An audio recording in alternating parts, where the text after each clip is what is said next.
你是否曾停下来想过，今天可能就是你的最后一天？这不是病态的幻想或悲观的想法，而是一个简单且不可避免的数学概率。在所有的日子里，有一天将会是最后一天。仅仅提到这个事实，你是否感到一阵恐慌？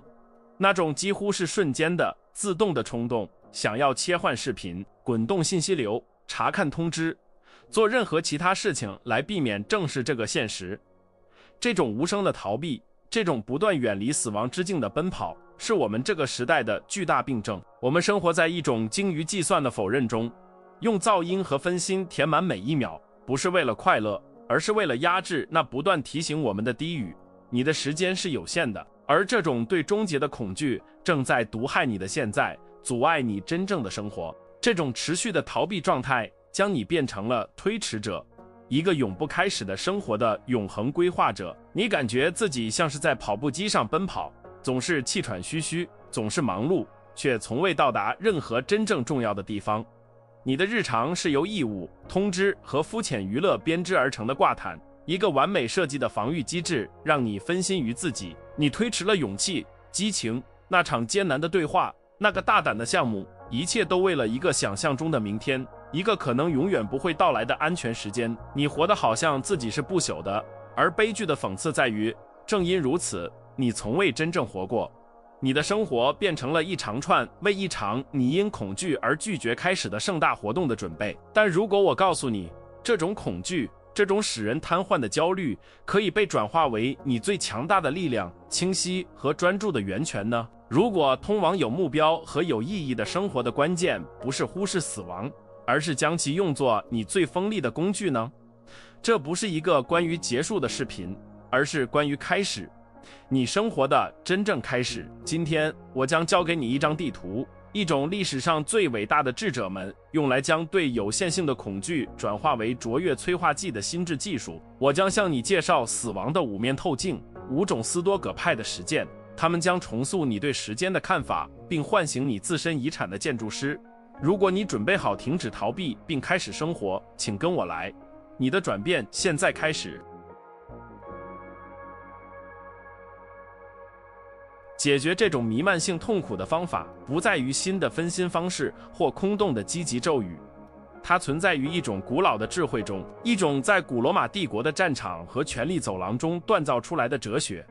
我们谈论的是斯多葛主义，但不是被困在尘封书籍中的学术性斯多葛主义。我们谈论的是一种心智技术，一个为人类灵魂设计的操作系统，旨在压力和不确定性面前茁壮成长。斯多葛派不惧怕死亡，他们敬畏它。他们通过一种强大的心智练习，即 memento mori， 记住你终将一死，每天实践死亡。他们明白，对终结的意识不是恐惧的源泉，而是清晰的最终源泉，是永远指向真正重要知识的指南针。现在是你学习使用这同一个指南针的时候了。让我们重新定义这个让你如此害怕的想法。死亡不是生命的悲惨结局。从现在开始，把它想象成紧迫性的建筑师，把它想象成一位沉默的顾问，永远坐在你的肩上，在你每次行动之前，用不可动摇的平静问道：你现在做的这件事，它真的重要吗？有限性不是诅咒，它是一个框架。一幅没有框架的画会在墙上迷失，其色彩会消散在无限中。是框架赋予了它形式、定义、意义和价值。死亡是你生命的框架，正是因为你的日子是有限的，才使得每一天都变得无限珍贵。生命的终结不是一个需要恐惧的敌人，而是你所拥有的通往卓越生活的最大催化剂。哲学家皇帝马可·奥勒留，他那个时代世界上最有权势的人，在他的个人日记中写道：不是为了出版，而是为了强化自己。你可能现在就离开人世，让这一点决定你做什么、说什么、想什么。他并不认为这是一个令人沮丧的想法，而是一条解放的原则。这读一句话是过滤所有琐事的过滤器，它消除了拖延、对他人意见的恐惧、懦弱的犹豫。如果你的时间随时可能结束，你还会把它浪费在小气的愤怒、无用的分心、寻求你甚至不尊重的人的认可上吗？斯多葛智慧不是邀请你思考死亡，它命令你使用死亡作为你活得好的主要顾问。既然我们已经将死亡重新定义，不是作为敌人，而是作为我们最明智的顾问，现在是时候将这种智慧融入我们的日常生活中了。让我们通过死亡的5面透镜，将哲学转化为实践，把它们想象成5个心智过滤器。你可以在任何时候应用它们来消解琐事，并以一个真正斯多葛派的专注和勇气行动。每一面透镜都是一个雕刻你生活的工具，使用对有限性的意识作为你的锤子和凿子，成为遗产的建筑师。你有限时间的主人的旅程始于清晨的第一缕光。这是你的新仪式，你的新操作系统，为了一个不可动摇的有目标的生活。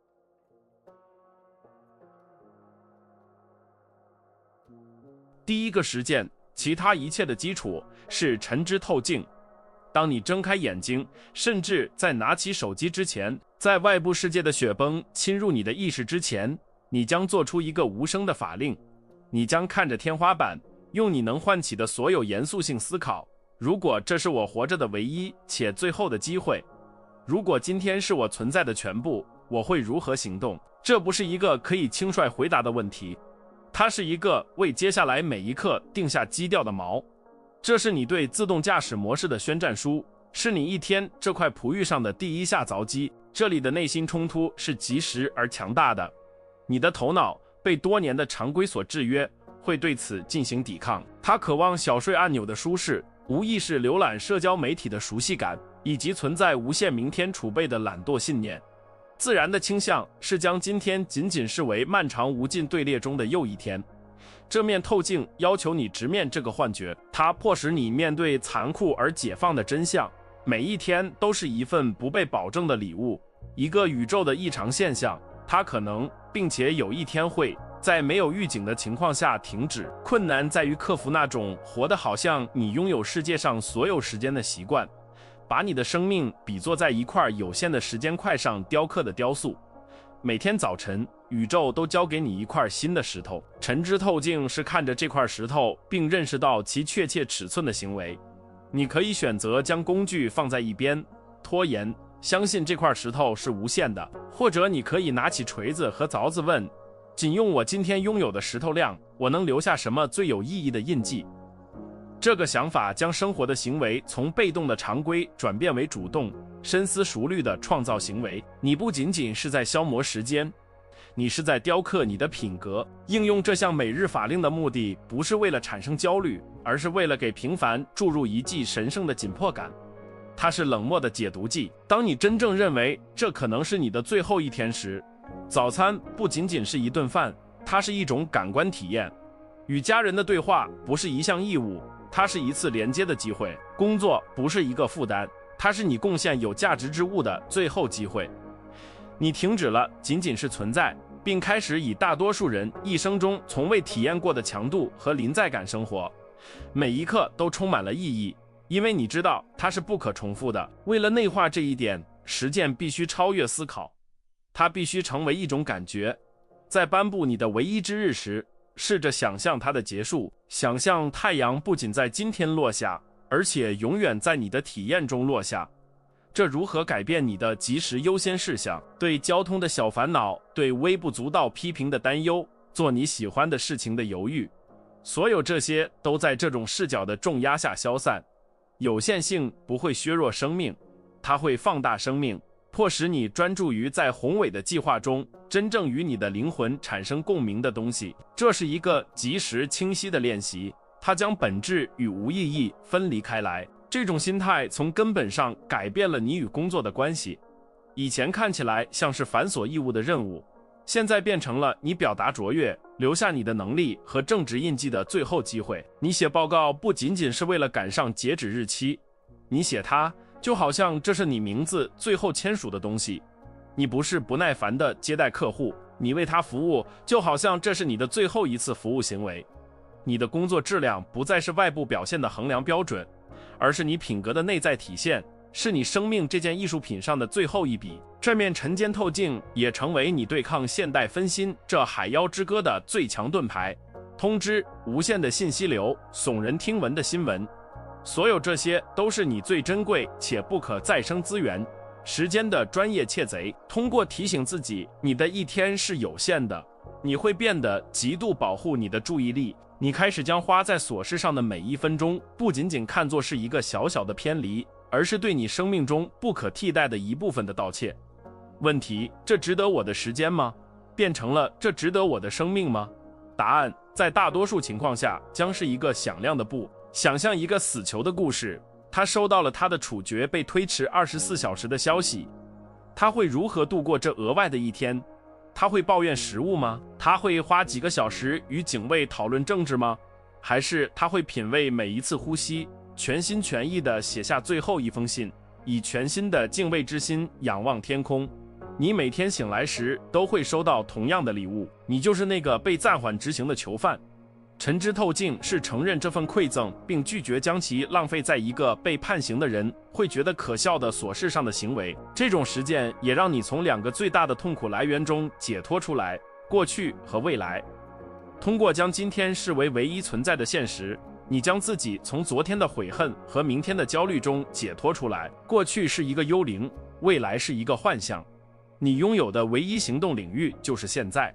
陈之像透镜将你牢牢地锚定在这个领域，让你能够将所有的精力和专注力应用到他们真正能产生影响的地方。你停止为生活做准备，并最终开始生活。此时此地，在你所拥有的唯一时刻。总结第一点，陈之透镜不是一个简单的生产力技巧或积极思考的练习，它是一次每日的复活。你不仅是从睡眠中唤醒你的身体，你是从自动驾驶生活的昏睡中复活你的灵魂。这是在每个黎明重生的行为，带着知道时间是特权而非权利的人的清晰和目标。通过做出这个法令，你从被动的推迟者转变为有意的建筑师，准备用被授予你的时间雕刻一件杰作。第2个实践直接源于第1个。一旦你在早晨设定了意图，你就需要一个工具来指导你一天的行动。这个工具就是行动之透镜或遗产的过滤器。这是一个简单但极其强大的问题。你在投入任何有意义的任务之前，都应该问自己：如果我明天就死了，这是对我有限时间的一种有尊严的利用吗？这个问题就像一把手术刀，切掉你任务清单上的脂肪，露出真正重要事情的肌肉。它将你的行动从仅仅是对外部冲动的反应，转变为与你最深层价值观一致的深思熟虑的选择。这里的内心冲突是我们对忙碌作为目标替代品的深刻依赖。我们生活在一个颂扬忙碌的文化中，我们用会议填满我们的日历，及时回复电子邮件，从一个任务跳到另一个任务，感受到一种虚假的生产力。忙碌比有意识的行动容易得多。有意识需要反思、勇气和说不的能力。遗产的过滤器迫使你停止疯狂的运动，并面对那个不舒服的问题：我到底在忙什么？为什么？对这个问题的抵制来自于害怕发现我们的许多活动实际上是对有意义工作的逃避。回到我们的中心比喻，想象雕塑家面对他的石块，忙碌相当于疯狂的、无方向的敲打石头，扬起很多灰尘，制造很多噪音，但没有创造出任何可识别的形状。行动之透镜是雕塑家停下来研究石头，并决定下一次切割的确切位置的时刻。这是无意义的运动和深思熟虑的进展之间的区别。每一个通过遗产的过滤器筛选的任务都是一次精确的凿击，使雕塑更接近其最终的愿景。那些没有通过的任务只是噪音和灰尘，是对你拥有的珍贵材料的浪费。这个过滤器的实际应用彻底改变了你的优先事项。它在仅仅是紧急的和真正是重要的事情之间创造了一个清晰的区别。别人的电子邮件收件箱对他们来说是紧急的，但对你的生活使命来说很少是重要的。社交媒体的通知被设计成看起来紧急，但它们几乎从来都不重要。这个过滤器给予你许可和理由去忽略噪音，专注于信号。它训练你围绕着建立你自己的品格和贡献的遗产来安排你的一天，而不是围绕着别人的要求。也许这面透镜赋予你的最直接的超能力是说不的勇气。你对某件事说的每一个是，根据定义，都是对你本可以用那些时间做的所有其他事情说不。通过死亡意识来过滤你的承诺，你会变得更有选择性。对没有明确议程的会议说不，对耗尽你灵魂的项目说不，即使他们报酬丰厚，对让你偏离主要目标的请求说不。这个不是自私的行为，而是自我掌控的行为。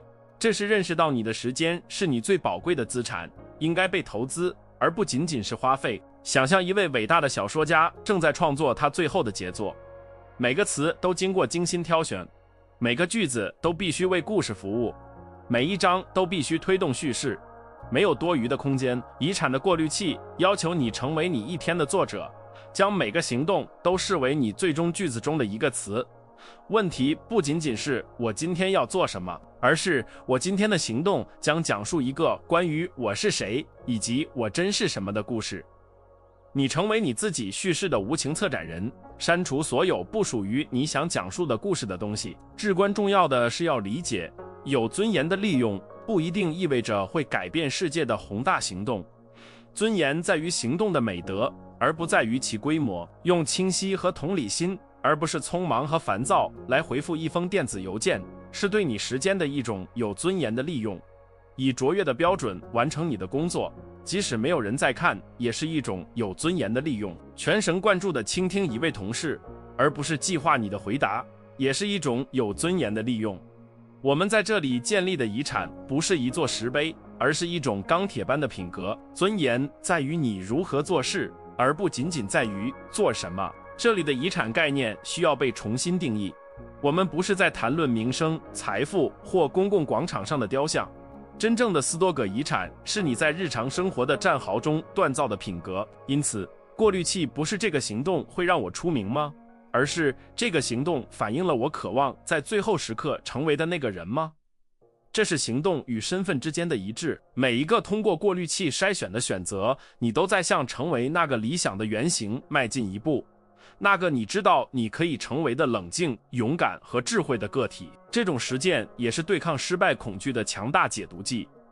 当你将一项任务视为可能是你的最后一项时，结果就变得次要于努力的质量。真正的失败不是没有击中目标，而是因为懦弱或冷漠而没有射击。如果这是你最后一次勇敢行动，尝试困难的事情，捍卫一个原则的机会，那么这个行为本身就是一场胜利。无论接下来发生什么，接受终结让你能够完全专注于过程。现在你意图的纯粹性和你执行的卓越性，最终这面透镜的力量在于它迫使你为自己定义一个有尊严的生活意味着什么。它将你从一个规则的追随者转变为一个价值的创造者。要应用这个过滤器，你首先需要知道什么对你来说是重要的。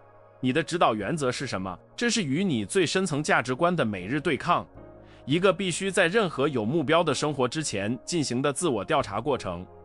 你的行动不再是随机的，而是成为你个人哲学的生动表达，一个经过审视的生活的最终见证。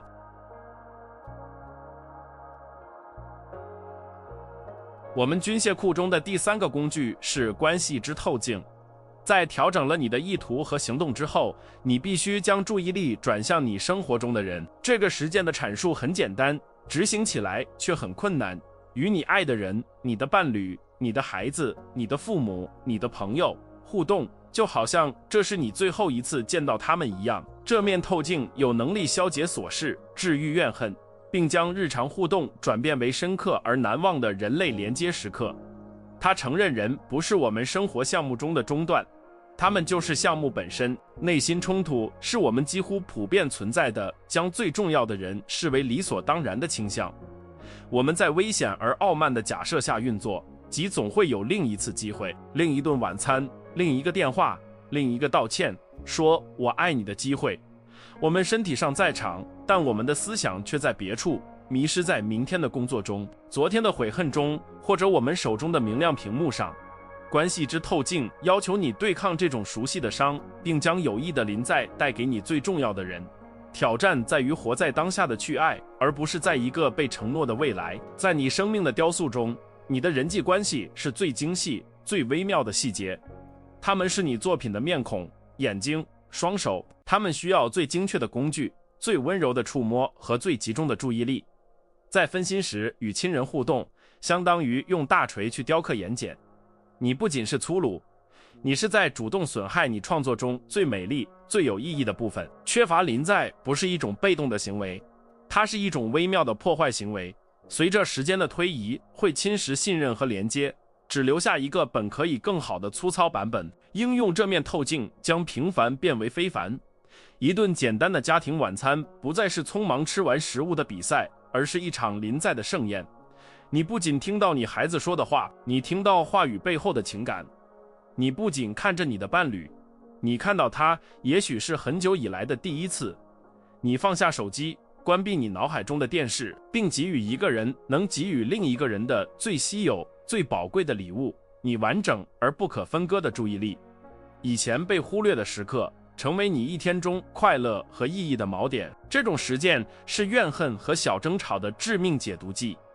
琐碎的抱怨，受伤的自尊，未说出口的话，当通过死亡的透镜看待时，所有这些都失去了力量，并显得绝对幼稚。如果这是你最后一次对话，你会把它花在证明你在一个微不足道的问题上是正确的吗？还是你会用它来表达感激、原谅，在更深的层次上连接？有限性有一种非凡的方式来提醒我们什么是真实的，而真实的是爱和连接，而不是我们的自我坚持要打的那些小气的战斗。想象一下，你收到了一封来自你深爱但已经去世的人的信，你会以何等的注意力阅读每一个字？你会在滚动新闻信息流时读它吗？当然不会。你会把它带到一个安静的地方，一遍又一遍地读，吸收每一个细微差别，每一种情感，那个人灵魂的每一次闪现。关系之透镜挑战，你在人们还活着，就在你面前时，给予他们同样神圣的关注。停止把你爱的人当作永恒的存在，他们不是。把每一次对话都当作一封来自未来的信，在现在阅读。这种实践的美在于其简单性，它不需要宏大的姿态或戏剧性的声明，它只需要临在。当你倾听时，用你的全部身心去听，不要在对方说话时构思你的回答。当你拥抱时，拥抱的好像你正在通过那次接触传递你所有的感激之情。当你说我爱你时，看着对方的眼睛，说的好像这是你将要说出的最后3个词。正是在这些完全临在的小行为中，人际关系才真正被锻造和加强，创造出一种超越生命无常的纽带。这并不是要变得过于多愁善感或病态，这是要变得真实，这是要放下我们每天戴的面具，忙碌的专业人士的面具，疲惫的父亲的面具，分心的朋友的面具，并让我们真实的自我与另一个真实的自我连接。这是一种勇气的行为，一种脆弱的行为，一种允许自己被完全看到并给予对方同样礼物的行为。矛盾的是，通过面对结束的可能性，你为更真实、更持久的连接的开始创造了空间。这种实践可以也应该扩展到你的亲密圈子之外，把它应用到为你服务的咖啡师、超市的收银员、街上与你擦肩而过的陌生人。把每一次人类互动都视为可能是你与人类的最后一次接触。这并不意味着你需要与每个人进行深入的对话，它仅仅意味着提供一丝认可，一个眼神接触的瞬间，一个真诚的谢谢。这培养了深刻的同理心，并提醒我们脆弱且共同的人类状况。最终，通过这面透镜生活的结果是一个富含真诚连接且没有悔恨毒药的生活。你不会在生命尽头时带着一颗沉重的心，充满了我本该花更多时间，我本该多听听，我本该说出我的感受。通过将每一次相遇都视为可能是最后一次，你建立的遗产不是物质财富，而是真正人类接触的时刻。你成为那种其临在是一种礼物，其注意力是一种庇护所的人。没有比这更美丽的雕塑了。第4面透镜或许是最具挑战性的，也因此是最具变革性的。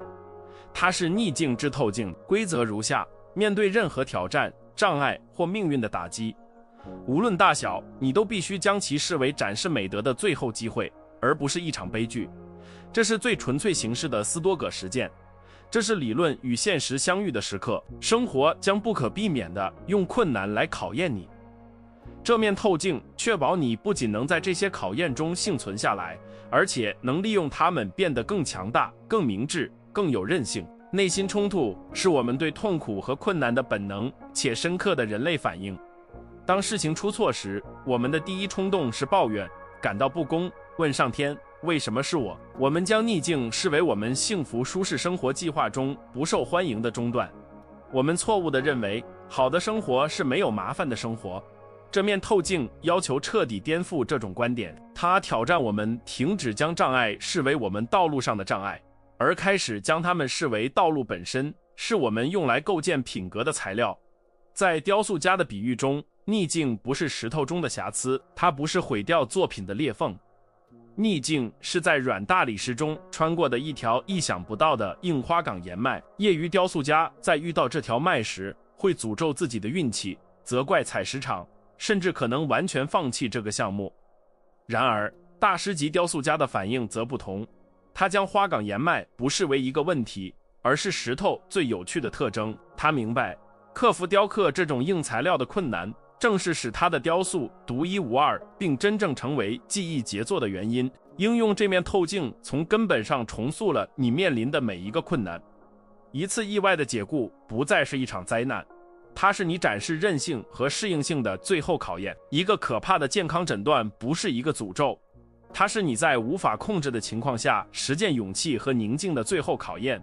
一次痛苦的背叛不是世界末日，它是你尊严、自我控制和选择智慧而非复仇的能力的最后考验。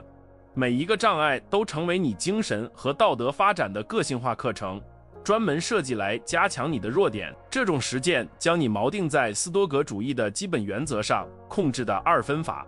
你无法控制发生在你身上的事，石头中的花岗岩脉，但你对如何回应它拥有绝对且不容置疑的控制。你凿子的角度和力量，你真正的品格不是在阳光明媚、大理石柔软时显露的，它是在风暴中，当你处理花岗岩时被锻造和显露的。逆境不塑造品格，它揭示品格。这面透镜确保所揭示的是力量，而不是脆弱。想象一位伟大的将军，比如马可·奥勒留，在他最后也是最艰难的战斗中，他寡不敌众，资源稀缺，面对着一个无情的敌人，恐慌、抱怨情况或指责下属将是无用且具破坏性的。在那一刻，唯一重要的是展示领导的美德，面对恐惧的勇气，混乱中的战略清晰和激励士兵的冷静。逆境是你最后的战场，这是你将所学的所有哲学付诸实践的竞技场，向自己证明你内在的力量不仅仅是理论上的。通过持续应用这面透镜，你开始建立斯多葛派所称的内心城堡，一个无论外部世界多么混乱都保持不动摇的精神和心灵堡垒。随着时间的推移，你不再害怕生活中的挑战，你可能不喜欢他们，但你不再害怕他们。你几乎开始以某种平静来迎接他们，知道每一个都是训练，加强自己，为你的内心堡垒增添另一层韧性的新机会。你变得反脆弱，打碎别人的打击，最终会使你更强大。逆境邀请我们实践的美德总是具体的。一个项目失败的挫折是实践耐心的邀请，一个不实指控的不公是实践节制和正义的邀请。在公共场合演讲的恐惧是实践勇气的邀请。逆境是灵魂的健身房，而这面透镜是你的个性化训练计划，它准确地向你展示你需要锻炼哪个精神肌肉。通过接受挑战，你积极地参与到自身的完善中。这种视角的转变是受害者心态和主角心态之间的根本区别。受害者问：为什么这会发生在我身上？主角问：既然这正在发生，我该怎么办？你不再期望生活是轻松的，并接受生活本质上是一系列需要解决的问题。你的目的不是避免问题，而是成为那个能够以优雅、智慧和力量面对他们的人。你是你自己故事中的英雄，而挑战是你必须面对才能成长的巨龙。总结这一点，一个人留下的真正遗产不是以没有伤疤来衡量的，而是以他们是如何获得的方式来衡量的。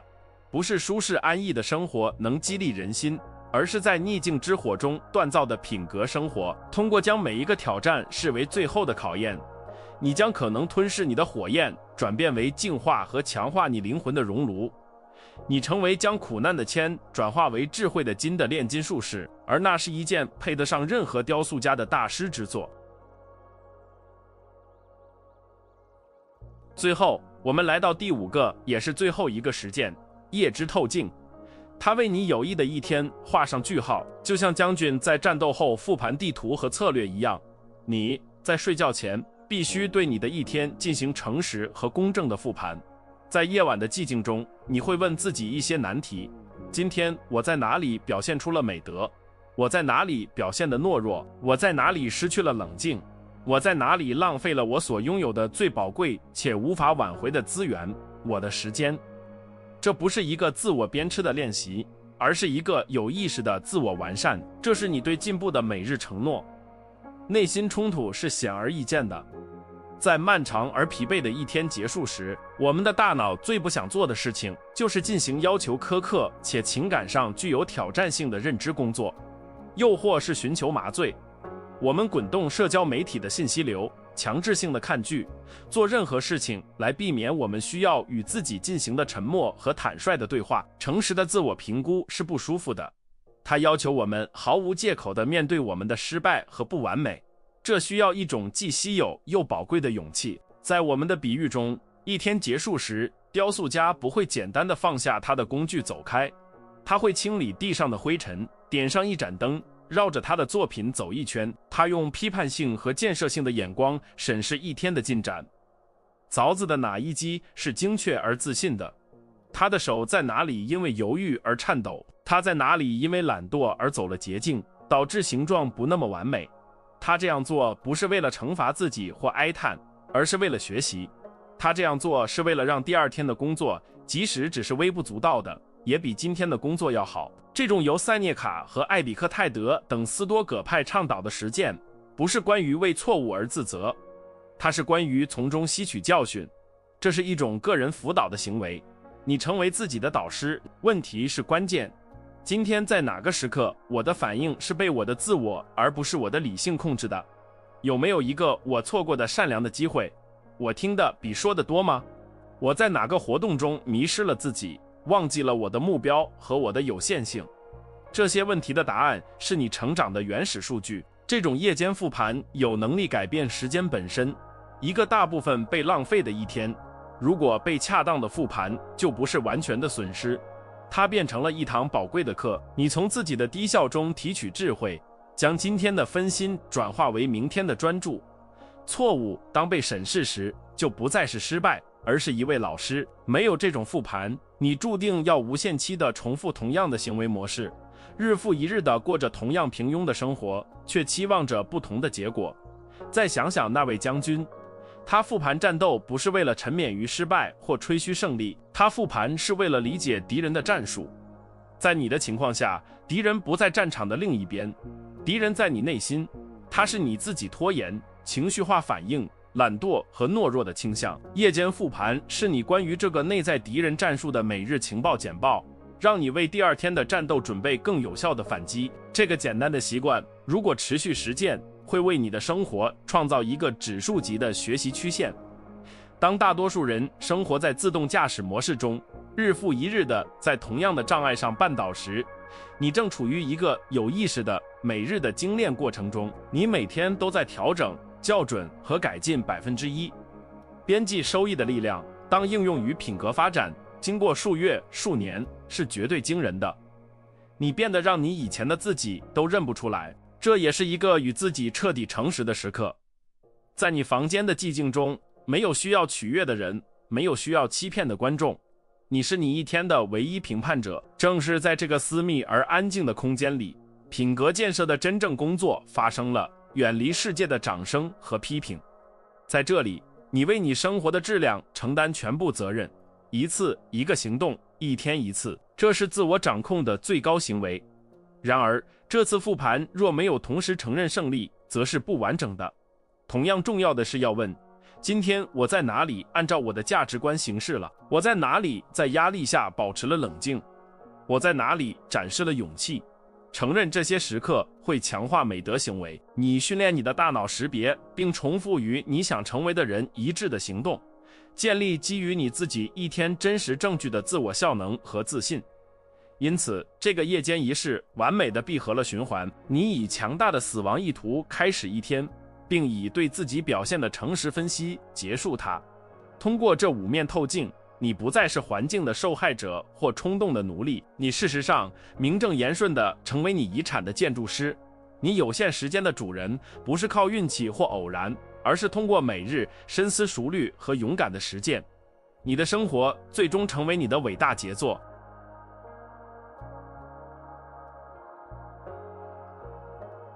你走到了这里，你穿越了最初的不适，直面了你必死的真相，并收到了将它转变为你最强大盟友的工具。这5面透镜：晨之透镜、行动之透镜、关系之透镜、逆境之透镜和夜之透镜，不仅仅是哲学概念，它们是一个有目标的生活的操作系统。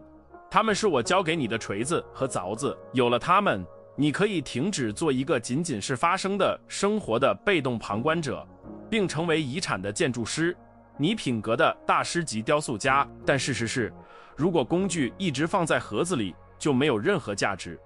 推迟者到建筑师的旅程不会在这个视频结束时完成，相反，它恰恰在它结束的那一刻开始。随着你的第一个有意识的决定，你真正的转变现在开始，伴随着一个宣言，不是对我，不是对某个算法，而是对你自己。这是你作为你有限时间的主人的第一个有益的行为。我希望你去评论区写下这句话：今天我活着，不是作为一个简单的评论，而是作为你与自己签订的一份合同。把这看作是你生命雕塑上的第一下最坚决的锤击。